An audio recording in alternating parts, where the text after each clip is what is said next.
Hey everybody, it's Jason Blaha here, and it's time for my client Brett's vlog as we build him back up over a 600 deadlift after months of detraining. He's coming along well. We are now on week 5 of the vlog. This is week 5 of training. Of course, he's missed a little bit due to illness in here, but the lifts are coming up. Now, he sometimes does his workouts a little out of order. He's a very advanced lifter. I don't make a big deal about it.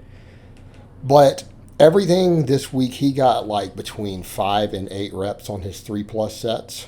So again, doing very well. Everything is coming along great. Strength is coming back up. Now for his press, he's like, "Ooh, I made a mistake. I was supposed to work with 165. I did 155, but he got 9 reps. He got 9 reps with 10 pounds less than he was supposed to do 3+ with. We'll take it. And then, of course, his work is very simple. Again, we're rebuilding, so our volume's not crazy high. We're not pushing stuff to the limit. We don't need to. His scale's going up. He's gaining muscle, regaining muscle pretty quickly off muscle memory. All right? So it's very simple. He does 5x10 press on his press day. We do 5x10 pull-ups. We do curls. We do band press downs for triceps. Very simple, very straightforward. All that he needs. Works very well. Now, I've had some people ask us, some of my guys, why are they curl so high?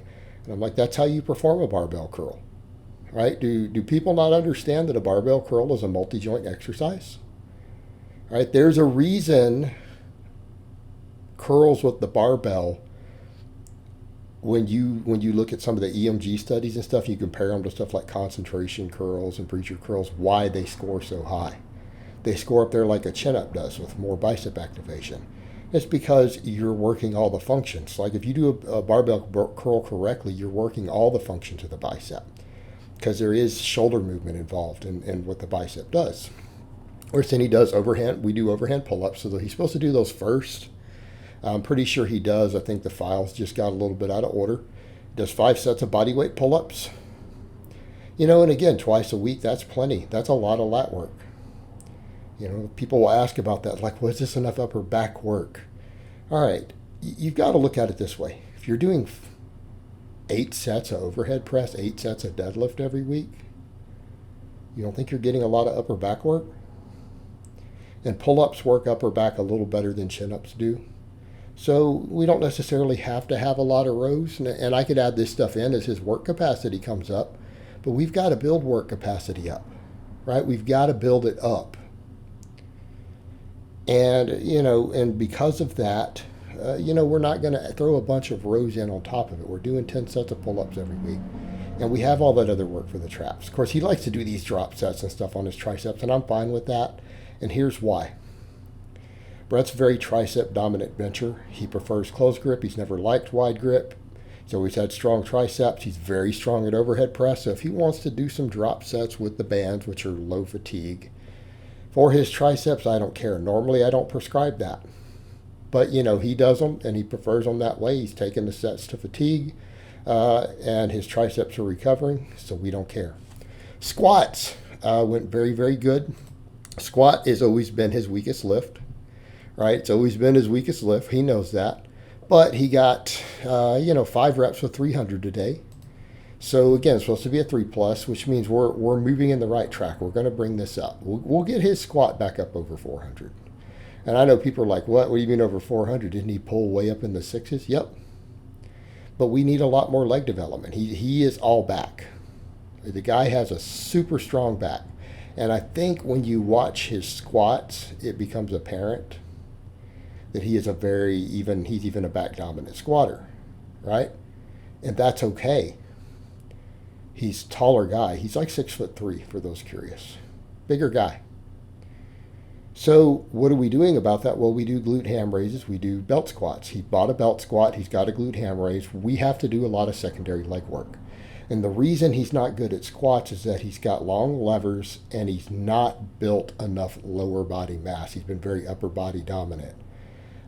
Historically, when he was at his biggest, like he had big monstrous shoulders, he's traps, delts, lats, erectors, triceps, right? He's real big in all the strength muscles up top. Legs have always been lagging just a little bit. So we have to bring that up. So we have to prioritize it with that. Benching went very good again this week. He got, I believe, 5 reps off of a 3+ set. So again, we're getting extra reps. Strength is going up here. All right, we'll have his bench up past 315 real soon again. And I think we're working off right now. I'm programming off a training max of only 280. But he's benched over 300 again, but we need to get him back up to where he can comfortably rep 315 for a couple pause reps. We do need to be back at that point. Again, he's always preferred to be a closed grip bencher. And again, I as a coach am fine with that. Again, he's always been shoulder and tricep dominant, has long arms, doesn't like wider grips, never felt right on his shoulders. Not a big deal. And if he ever does compete, he's talked about being basically a deadlift specialist anyways if he does a powerlifting meet. And our goal is to get him to a 700 deadlift. Keep in mind, he's pulled way up into the 600s quite a few times, even while on Team Blaha. So, again, that's a good goal. But he does want to be all around strong, so we've got to bring the squatting up. We've got to bring all the pressing up. And again, we tend to keep him working with his strengths there because, again, no point chewing up his shoulders if he's never been comfortable wide grip. And, that's always going to limit his bench a little, and that's okay. So we come back over, and then we do similar supplemental work right now. And I'll split this up more as he goes, right? I'll split it up more as he goes because mine's more advanced. I'm a more advanced lifter than he is at the moment. So my stuff's a little more split on these days. Him, we tend to keep it constant. Pull-ups, barbell curls, tricep press downs. Again, very, very simple supplemental work for his upper body for the pressing. All right? Very, very simple. Of course, he uses a pretty respectable weight for those curls, especially for a long arm guy. Again, his arms are probably bigger than you think they are. Again, long arms can be deceiving, particularly on a guy who's taller like that. But again, he knocks out some pretty serious curls here with good control, no cheating. All right? Tricep extensions, his standard extensions like we always do. And again, I'm not sure if he always does the drop set every workout. But again, he's taking his triceps to fatigue. And because his triceps tend to limit all of his pressing strength, he likes to kill the triceps, right? He likes to kill them. We just have to keep certain stuff in check because he'll do 10 different exercises if I let him. So I think kind of the compromise here is, well, I'll let him do some drop sets for the band press downs because, again, they don't beat your elbows up. There's no problem. And again, because for him, more tricep always equals more bench, more overhead press strength. They always tend to limit him personally, right? And that's just the way he's built. And because of his style, because he does everything closer grip anyways, all good. Deadlifts where he shines. Peak set this week, he did 450 for 5. As a coach, I'm happy with that. 450 for 5. Now, you guys will notice I make him do all the glute ham raises. And here's the thing. Hamstrings have always been a limit. He tends to pull hamstrings when he deadlifts. And that's one reason I really, really wanted him to get the GHR. And I made him get one. He bought it. He really needs it. That is what's held him back historically from a 700 deadlift, is the lack of hamstring. And yes, there's other stuff we could do for hamstrings. Plenty of other stuff we can do, but that really is the best. And I know that for him, it's the best injury prevention tool. So he has one. We use it.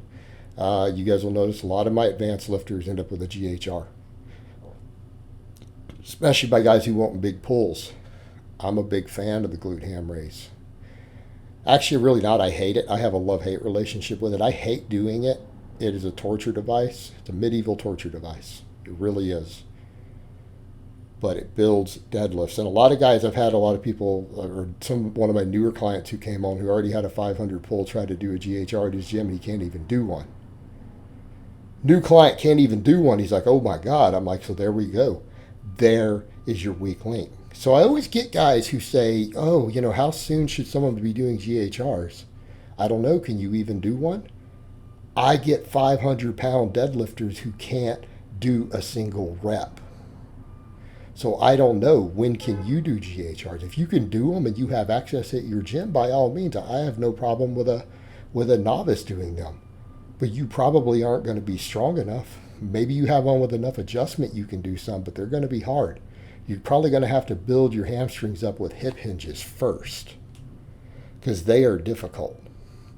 All right, guys, but that's really all I have to say on that today. I hope it's been informative, and I will talk to you guys next time.